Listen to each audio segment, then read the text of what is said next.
आप में से बहुत सारों ने कभी ना कभी एटीएम से पैसे ज़रूर निकलवाए हैं।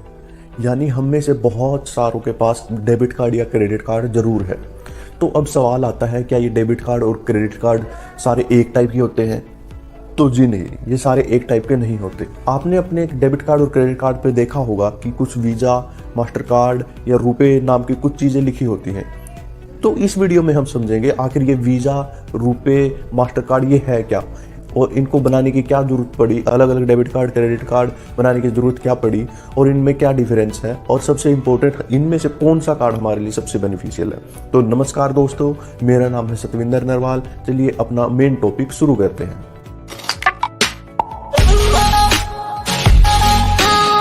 सबसे पहले हम देखते हैं डेबिट कार्ड और क्रेडिट कार्ड में क्या अंतर है।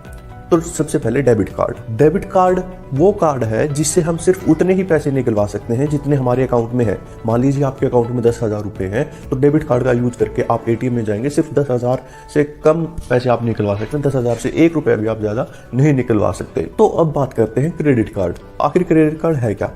तो जैसे डेबिट कार्ड था जिससे हम सिर्फ उतने ही पैसे निकलवा सकते थे जितने हमारे अकाउंट में है, लेकिन क्रेडिट कार्ड का यूज करके कोई भी शॉपिंग कर सकते हैं, कहीं पे भी खर्च कर सकते हैं, लेकिन वो हमारे अकाउंट में पैसे नहीं होते।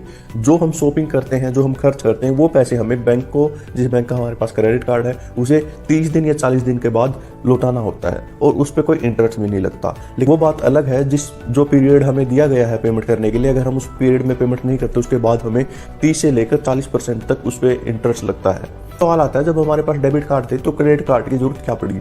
अगर हमें कुछ काम के लिए पैसे चाहिए होते थे और हमारे पास नहीं है, तो हम बैंक से लोन लेते थे। और बैंक से लोन लेना आपको भी पता है कितना पेचीदा है और कितना टाइम उसमें लग जाता है। कभी कभी 2 दिन 3 दिन से लेकर 1 हफ्ता तक उसमें लोन लेने में टाइम लग जाता है। अगर हमें कोई शॉर्ट फंड चाहिए, छोटा, तो थोड़े रुपए चाहिए, 10,000 20,000, और हमें तुरंत चाहिए, तो उसके सॉल्यूशन के लिए क्रेडिट कार्ड बनाया गया है, जिसकी एक हर कस्टमर के लिए क्रेडिट कार्ड की लिमिट अलग होती है।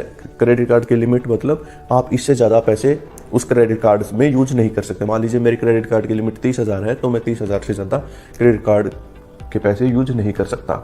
और इस क्रेडिट कार्ड के बहुत सारे फायदे हैं। इससे आपको ऑनलाइन शॉपिंग में बहुत सारा डिस्काउंट मिलता है। कई बार 2,000, 3,000, 5,000 से ज़्यादा तक भी आपको इस पर डिस्काउंट मिलता है। तो इसीलिए आज क्रेडिट कार्ड का यूज़ बहुत बढ़ गया है। अगर आपके पास क्रेडिट कार्ड नहीं है तो मैं डिस्क्रिप्शन में लिंक दे रहा हूँ। आप ICICI बैंक, एक्सिस बैंक या इंडसइंड बैंक, तीनों ही बहुत ही पॉपुलर क्रेडिट कार्ड हैं। इन पे बहुत सारे डिस्काउंट्स ऑनलाइन आते रहते हैं। फ्लिपकार्ट पे अलग आते हैं, अमेजोन वगैरह पे अलग आते हैं। तो मैं उनके लिंक्स डिस्क्रिप्शन में दे रहा हूँ। अगर आपके पास क्रेडिट कार्ड नहीं है तो वहाँ से आप अप्लाई कर सकते हैं और क्रेडिट कार्ड आपको मिल जाएगा। तो ये था डेबिट कार्ड, क्रेडिट कार्ड। अब समझते हैं वीज़ा, मास्टर कार्ड और रुपे कार्ड ये क्या है। तो इन्हें हम अच्छी तरह तब समझ पाएंगे जब हम बिल्कुल शुरुआत से समझेंगे। तो दुनिया में जब बैंकिंग सिस्टम आया, तो जब भी हमें पैसे लेने होते थे बैंक में, तो हमें बैंक में जाना पड़ता था, वहाँ पे विड्रॉल फॉर्म भरना पड़ता था या चेक देना पड़ता था, तब हमें पैसे मिलते थे। तो अब समस्या ये आई, मान लो हमें संडे के दिन, जिस दिन बैंक की छुट्टी, उस दिन पैसे चाहिए, तो तब क्या होगा? तो उसी समस्या को समाधान करने के लिए एटीएम आए।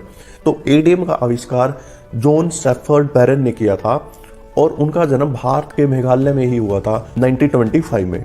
तो जब एटीएम मशीन आई तो उन्होंने इस बड़ी समस्या का समाधान कर दिया, और हम जब चाहें पैसे अपने निकाल सकते थे। लेकिन उसके बाद एक समस्या और आई। वो समस्या ये थी, अगर मेरा पीएनबी का एटीएम है तो मैं सिर्फ पीएनबी बैंक के एटीएम से ही पैसे निकलवा सकता था। अगर मेरा एसबीआई का डेबिट कार्ड है, मैं सिर्फ एसबीआई के एटीएम मशीन से पैसे निकलवा सकता था। और ये इसलिए होता था क्योंकि एसबीआई के जो अकाउंट होल्डर हैं, उनका पूरा डाटा सिर्फ एसबीआई बैंक के पास है। अगर हम पीएनबी के एटीएम में जाएंगे तो पीएनबी को नहीं पता कि मेरे एसबीआई अकाउंट में कितने पैसे हैं, कितने रुपए हैं, मैं जितने निकलवा रहा हूं क्या उतने पैसे मेरे अकाउंट में हैं। तो यही कारण है जिसकी वजह से हम किसी एक बैंक के डेबिट कार्ड से किसी दूसरे बैंक के एटीएम मशीन से पैसे नहीं निकलवा सकते थे। तो इसका समाधान करने का सॉल्यूशन एक ये था कि सभी बैंक अपना अपना जितना भी डाटा है, जितने भी अकाउंट होल्डर्स हैं उनके पास, वो एक दूसरे के साथ शेयर करें। तो अगर वो शेयर करेंगे, मान लीजिए पीएनबी बैंक अपने सारे अकाउंट होल्डर्स की डिटेल एसबीआई के साथ शेयर कर देता है, तो एसबीआई को भी पता होगा, एसबीआई की एटीएम मशीन को भी पता होगा कि पीएनबी के अकाउंट में पैसे हैं या नहीं है। तो किसी कस्टमर के पीएनबी अकाउंट में पैसे हैं नहीं हैं, और वो पैसे दे देता एटीएम मशीन। लेकिन इसमें सबसे बड़ी समस्या ये आई, मान लीजिए पीएनबी ने अपने सारे अकाउंट होल्डर्स की डिटेल एसबीआई को दे दी, तो एसबीआई क्या करेगा? जो बड़े पैसे वाले लोग हैं जिसके अकाउंट में बहुत सारा पैसा है, वो पीएनबी के कस्टमरों को लोभ देकर या उनको रिझा कर बढ़िया स्कीम देकर अपनी तरफ, अपने बैंक की तरफ खींच सकते थे। तो इसी वजह से किसी भी बैंक ने अपना डाटा किसी दूसरे बैंक के साथ शेयर नहीं किया। इसी समस्या का एक और समाधान निकाला गया। तो क्या किया गया, एक मिडिल कंपनी बनाई गई जिसके पास सभी बैंकों का डाटा होता है, और वो मिडिल कंपनी पूरी सिक्रेसी रखती है, किसी भी बैंक का डाटा किसी दूसरे बैंक को नहीं देती। और इन कंपनियों को हम पेमेंट नेटवर्क कंपनियां बोलते हैं। आखिर ये कंपनियां काम कैसे करती हैं? जैसा कि आपने देखा होगा, अगर हमारा SBI का कार्ड है और हम PNB के ATM से पैसे निकलवा रहे हैं, तो 2-3 ट्रांजैक्शन के बाद अगली अगर हम ट्रांजैक्शन करते हैं तो उस पर हमें चार्ज लगता है।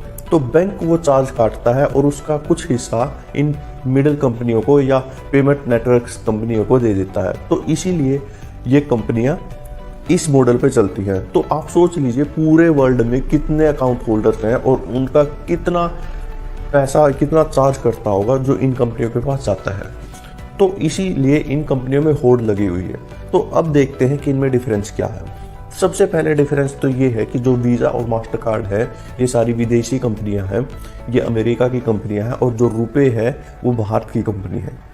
इसके अलावा इसमें डिफरेंस ये है, जो वीज़ा और मास्टर कार्ड है उसका यूज करके आप कहीं पे भी पैसे निकलवा सकते हैं। आप इंडिया में भी पैसे निकलवा सकते हैं, आप अमेरिका में, जापान में, पूरे वर्ल्ड में जहाँ चाहे वहाँ इनका यूज करके आप पैसे निकलवा सकते हैं। इसका मतलब वीज़ा और जो मास्टर कार्ड है वो एक्सेप्ट कर लिया गया है लगभग 200 से ज़्यादा कंट्रीज के द्वारा। लेकिन जो रुपए कार्ड है वो भारत की कंपनी है, और उसमें जो रुपए कार्ड से जो पैसे निकलेंगे, उस जो ट्रांजैक्शन होगी रुपए कार्ड से, वो भारत में ही होगी। लेकिन इसका भी एक सोल्यूशन किया गया है, जो रुपए का प्लेटिनम कार्ड है उसका यूज करके आप वर्ल्ड वाइड भी पैसे निकलवा सकते हैं।